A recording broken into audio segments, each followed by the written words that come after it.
Total vacancy के YouTube channel पे आपका बहुत बहुत स्वागत है। तो आज की इस वीडियो में हम लोग बात करने वाले हैं बीटीएससी एएनएम 10,709 के पदों में हुई कटौती से रिलेटेड बात है कि एएनएम 10,709 के कितने पदों पे आपका चयनित किया जाएगा। 10,709 टोटल इतने पद है, लेकिन इतने पदों पे आपकी वैकेंसी नहीं रहेगी।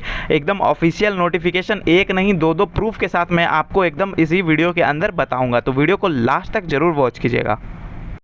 तो सबसे पहला प्रूफ यहीं पे निकल करके आता है पेपर कटिंग के माध्यम से। तो आपको ऊपर कुछ नहीं ध्यान देना है, आपको बस यहाँ पे ध्यान देना है कि 212 पोस्ट पे आपका जो इसमें 216 पोस्ट थे उसमें से 212 को चयनित किया गया। यहाँ पे 4 पदों की रिक्तियाँ हो गई।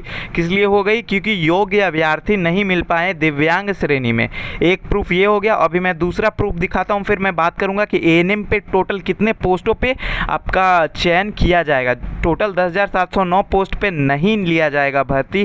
डॉक्यूमेंट वेरिफिकेशन के बाद जो आपका लिस्ट जारी किया जाएगा उसमें एएनएम 10,709 के लिए 10,709 पोस्ट नहीं रहने वाले हैं, एकदम गारंटेड है वो।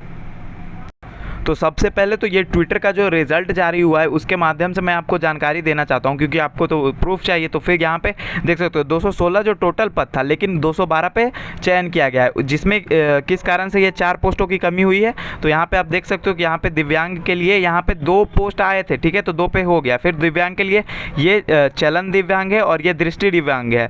उसी प्रकार से ये भी एक कैटेगरी है दिव्यांग का, जिसमें कि 2 पोस्ट थे लेकिन एक का ही सिलेक्शन किया गया। उसके बाद यहाँ पर भी एक दिव्यांग की कैटेगरी है जिसमें 2 पोस्ट थे, लेकिन इसमें एक का भी सिलेक्शन नहीं किया गया है। तो ये जो पोस्ट निर्धारित किए गए थे वो पोस्ट खाली रह गए, क्योंकि इस पर कोई अप्लाई करने वाला ही नहीं मिला। तो जब इस पर्टिकुलर कैटेगरी में कोई अप्लाई करने वाला नहीं मिला है, तो ये जो कैटेगरी है वो रिज़र्व है कि हाँ, इसी प्रकार के व्यक्तियों के लिए ये कैटेगरी रिज़र्व कर दिया गया। ये नहीं कि जो अच्छे खासे लोग हैं जो दिव्यांग की श्रेणी में नहीं आते हैं उनको भी उठा करके इस कैटेगरी में ले करके बस वैकेंसी को पूरा कर लेना है। ऐसा नहीं होता है। जो भी कैटेगरी वाइज वैकेंसी निकलती है तो वो रिज़र्व रहता है कि ये उसी कैटेगरी के लिए है, कैटेगरी शिफ्ट नहीं कर सकते हैं।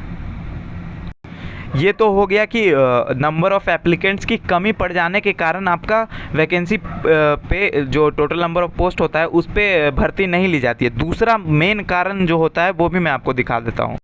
तो दूसरा जो सबसे बड़ा कारण आपका सामने निकल कर के आता है वैकेंसी को कम करने के रीज़न से, तो सबसे वो निकल कर के आता है यही आपका कि जो आपका फर्जी डॉक्यूमेंट्स होते हैं उससे रिलेटेड, तो आपका काउंसलिंग से ही निकाल दिया जाता है। तो सबसे पहले तो आप ये देख सकते हो कि ये बीटीएससी की तरफ से ही बीटीएससी का ही ये डेटा है और ये पेपर के माध्यम से हम तक पहुँचाया गया, ठीक है। तो इसके अंदर आपको बताया गया है कि 417 अभ्यर्थियों के फर्जी प्रमाण पत्र मिले हैं। तो 417 अभ्यर्थियों के फर्जी प्रमाण पत्र मिले, इसका मतलब क्या? जितने ये डॉक्यूमेंट्स में ही डॉक्यूमेंट वेरिफिकेशन में ही पकड़ा जाएंगे ये सभी अभ्यर्थी जिन लोगों का भी फर्जी डॉक्यूमेंट्स होगा। तो जिन लोगों का भी फर्जी डॉक्यूमेंट्स होगा उन लोगों का तो रद्द किया ही जाएगा, उन लोगों के ऊपर केस भी किया जाएगा। तो ये एक मेन कारण ये भी है कि इसके कारण आपका जो है कटौती हो जाता है वैकेंसी में, क्योंकि जितने लोग अप्लाई करते हैं उन लोगों में से कुछ लोगों का जो डॉक्यूमेंट वेरिफिकेशन के लिए सिलेक्ट होते हैं, जो काउंसलिंग के लिए सिलेक्ट होते हैं, उन लोगों में से बहुत सारे लोगों का फेक डॉक्यूमेंट्स निकल जाता है। तो फिर उस कारण से भी आपकी वैकेंसी की पोस्ट को कम कर देना पड़ता है, या फिर एक तरीके से कह सकते हैं कि फिर सेकेंड लिस्ट के माध्यम से जा करके पूरी वैकेंसी को पूरी की जाती है। लेकिन जो मैंने पहला जो रीज़न बताया कि कैटेगरी वाइज अगर नंबर ऑफ एप्लीकेंट्स नहीं उतने पूरे हो पाते हैं तो उसमें सेकंड लिस्ट जारी नहीं किया जाता है।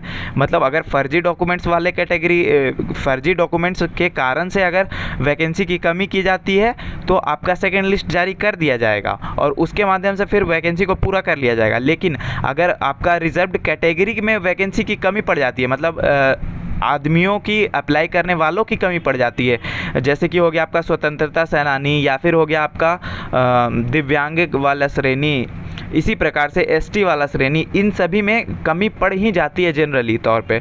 तो उन सभी कैटेगरियों के लिए आपका सेकेंड लिस्ट जारी नहीं किया जाएगा। अब एकदम इम्पॉर्टेंट बात कि वीडियो के लास्ट में मैं आपको बता रहा हूँ कि एएनएम 10,709 पे कितने पदों पे जो पहला डॉक्यूमेंट वेरिफिकेशन होगा यानी काउंसलिंग होगा, उसके बाद कितने पदों पे सिलेक्शन किया जाएगा। तो 10,709 पदों के लिए जो भर्ती आई है तो 10,709 पे सिलेक्शन नहीं किया जाएगा। एकदम गारंटेड है कि 10,709 पे सिलेक्शन नहीं किया जाएगा। आपका सिलेक्शन जो किया जाएगा 10,500 पदों पे ही सिलेक्शन किया जाएगा। जो आपके 200 पदे हैं वो आपके रिक्त ही रहने वाले हैं। तो रिक्त कह सकते हो या फिर आप कह सकते हो कि सेकेंड लिस्ट का उम्मीद कम ही रखिएगा, हो भी सकता है। मैंने आपको कारण बता दिया कि कब सेकेंड लिस्ट जारी किया जाता है और कब सेकेंड लिस्ट जारी नहीं किया जाता है। तो एकदम इसी के आसपास आपका जो है टोटल नंबर ऑफ भर्तियां होने वाली है। मतलब कि 10,709 बस बोलने के लिए है, 10,500 पे ही भर्ती निकाली जाएगी, जो रियलिटी में भर्ती ली जाएगी। तो कैसा लगा आपको आज का ये वीडियो? चैनल को सब्सक्राइब कर लीजिएगा और ऐसे ही मोर इन्फॉर्मेटिव वीडियोज़ के लिए इस चैनल को ज़रूर से ज़रूर सब्सक्राइब कीजिएगा। मिलते हैं फिर से किसी नेक्स्ट वीडियो में।